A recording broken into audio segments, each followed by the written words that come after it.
ఈ స్కామ్ కు అయ్యేదానికి అవకాశం కల్పించాడో ఆ వ్యక్తిని అరెస్ట్ చేయడం జరిగింది.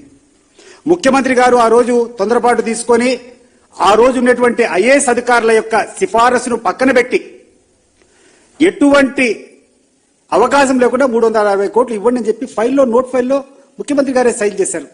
మరి ఇంత దారుణమైనటువంటి స్కామ్ జరిగి 360 కోట్ల ప్రభుత్వ డబ్బు దుర్వినియోగం అయిపోతే ఆ కేసును అప్పుడున్నటువంటి సిట్ అధికారులు కానీ సిఐడి అధికారులు కానీ క్షుణ్ణంగా పరిశీలించి ఎవరెవరు ఏమేమి తప్పు చేశారని చెప్పి ఛార్జ్షీట్లు ఇచ్చి ఎన్ని డొల్ల కంపెనీలు ఉన్నాయి, డబ్బులంతా ఏ రకంగా రూట్ అని చెప్పి వాళ్ళంతా ఛార్జ్షీట్లో వేస్తే ఆ కేసునంతా కూడా పక్కదావ పట్టిందని చెప్పేసుకొని మిస్రిప్రజెంటేషన్ ఆఫ్ ఫ్యాక్ట్స్ అని చెప్పి ఈరోజు ఆ కేసును పక్కన పెట్టడం ఇంతకంటే దారుణం ఈ ప్రపంచంలో ఇంకోటి ఉండదు.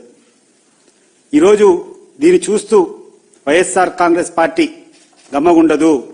తప్పకుండా కోర్టులను ఆశ్రయిస్తాం.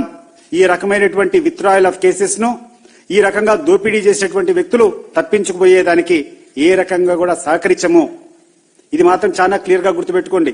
అధికారం ఉందని చెప్పి మీరు చేసేటువంటి అవినీతిని మీరే పక్కన క్లీన్ చిట్ ఇచ్చుకొని ఆ కేసును పక్కదావ పెట్టడం ఇది చాలా విడ్డూరంగా ఉంది. ఇది ప్రజాస్వామ్యంలో చాలా తీవ్రమైనటువంటి అభ్యంతరకరమైనటువంటి చర్య. దీన్ని వెంటనే విత్డ్రా చేసి మీకు నిజంగా నిర్దోషులైతే కోర్టులో ప్రూవ్ చేసుకోండి. ఆ జరిగినటువంటి సిఐడి ఇన్వెస్టిగేషన్స్ అన్ని తప్పని కానీ లేకుంటే సిట్ చేసేటువంటి విచారణ తప్పని చెప్పి కానీ కోర్టులో ప్రూవ్ చేసుకోవాల్సింది తప్పితే మీ మీద వచ్చినటువంటి అభియోగాలు మీరే ప్రభుత్వంలో ఉండి దాన్ని మాఫీ చేసుకోవడం అనేది చాలా అభ్యంతరకరం.